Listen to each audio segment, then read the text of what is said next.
Problema 3. Deducir si el cloro y el yodo pueden oxidar el hierro 2 a hierro 3. Los datos que nos dan son los potenciales normales de los sistemas cloro-cloruro, yodo-yoduro, hierro 3+, hierro 2+. Se puede resolver este problema de diferentes maneras, pero sobre todo de dos maneras.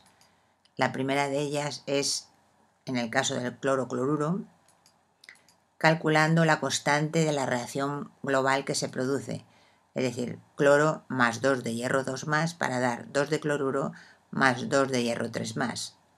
Esta reacción tendrá una constante que será igual concentración de cloruro elevado al cuadrado por concentración de hierro 3+ elevado al cuadrado partido por la concentración de cloro y por la concentración de hierro 2+ elevado al cuadrado.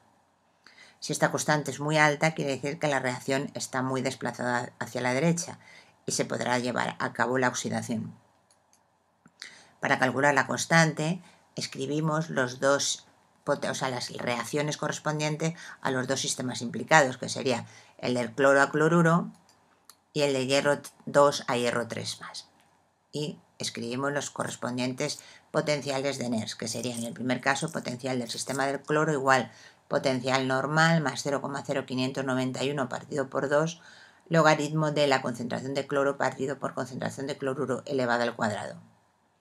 Si delante del cociente 0,0591 partido por 2 hay un más, esto quiere decir que nosotros en el logaritmo tenemos que escribir en la parte en el numerador, tenemos que escribir la concentración de la especie oxidada, en este caso sería el cloro, y en el denominador la especie reducida.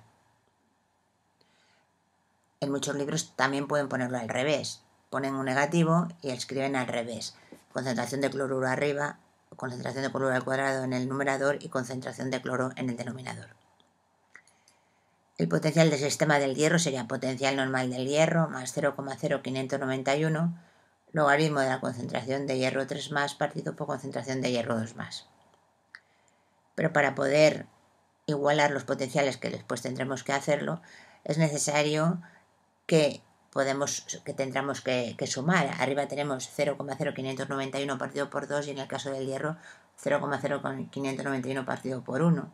Luego, si dividimos por 2 y multiplicamos por 2, es decir, elevamos al cuadrado la concentración de hierro 3 y la concentración de hierro 2, quedaría exactamente lo mismo el potencial.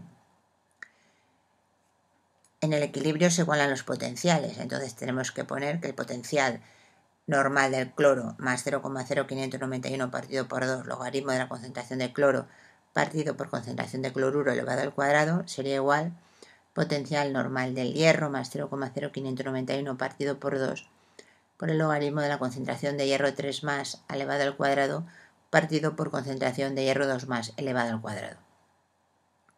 Si reagrupamos términos quedaría 0,0591 partido por 2 por el logaritmo de esa expresión que tenemos ahí es igual al potencial normal del sistema del cloro menos potencial normal del sistema del hierro, pero la expresión que está en el logaritmo corresponde a la constante de la reacción que hemos visto al principio. Luego podemos escribir que 0,0591 partido por 2 por el logaritmo de la K igual a E0 del cloro menos E0 del hierro. Es decir, logaritmo de K igual potencial normal del sistema del cloro menos potencial normal del sistema del hierro multiplicado por 2 y dividido por 0,0591. Si se sustituyen los valores de los potenciales, se obtiene que la constante de la reacción tiene un valor de 9,3 por 10 elevado a la 19. En la reacción que se produce hemos dicho que era cloro más 2 de hierro 2+ para dar 2 de cloruro más 2 de hierro 3+. Si la constante tiene un valor muy alto de 10 elevado a la 19, quiere decirse que está muy desplazada la reacción hacia la derecha, muy favorable a la reacción en la formación de hierro 3+. Por lo tanto, el cloro oxidará el hierro 2+ a hierro 3+. La segunda forma de hacerlo es viendo el potencial final que se obtiene, el que implica las dos reacciones. El potencial final, si el potencial final es mayor que 0, pues entonces la reacción se producirá. Vamos a escribir primero la expresión de la reacción correspondiente a la reducción del cloro, que es la que vemos en la pantalla, y a la oxidación del hierro. La reacción final que se obtendría sería la que tenemos indicada en la pantalla y el incremento de potencial, la diferencia entre los dos potenciales es de 0,59 voltios. Quiere decirse que como incremento D es mayor que 0, el cloro oxidará el hierro 2 a hierro 3. Por lo tanto, podemos calcular la posibilidad de que el cloro oxida el hierro 2 a hierro 3 de dos maneras, o bien calculando la constante o bien calculando el potencial de la reacción final. En el caso del sistema del yodo-yoduro, en la primera parte, la primera forma de realizarlo sería calculando la constante global de la reacción. Entonces, esta sería la reacción en la constante K. Hemos visto en el caso anterior que el logaritmo de K, en este caso sería potencial normal del sistema del yodo menos potencial normal del sistema del hierro multiplicado por 2 partido por 0,0591, sustituyendo los valores de los potenciales, nos daría un valor de una constante de 1,6 por 10 elevado a la menos 8. Esta es diferente a la que teníamos en el caso anterior. Tiene una potencia de 10 negativa. Quiere decirse que la reacción no está nada desplazada hacia la derecha. Quiere decirse que no se favorece la formación de hierro 3+. Por lo tanto, el yodo nunca podrá oxidar el hierro 2+ a hierro 3+.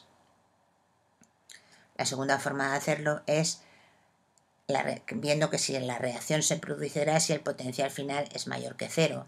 Escribimos la reacción correspondiente al sistema del yodo y la del hierro. Y se suman, teniendo en cuenta que en el primero de los casos intervienen 2 electrones y en el segundo 1, y se calcula incremento de potencial, que sería menos 0,23 voltios. Sería el potencial del sistema del yodo menos el potencial del sistema del hierro. Eso es menos 0,23 voltios. Como incremento de potencial es menor que 0, entonces el yodo no oxidará nunca el hierro 2 a hierro 3, que era lo que habíamos visto haciéndolo calculando la constante de la reacción global.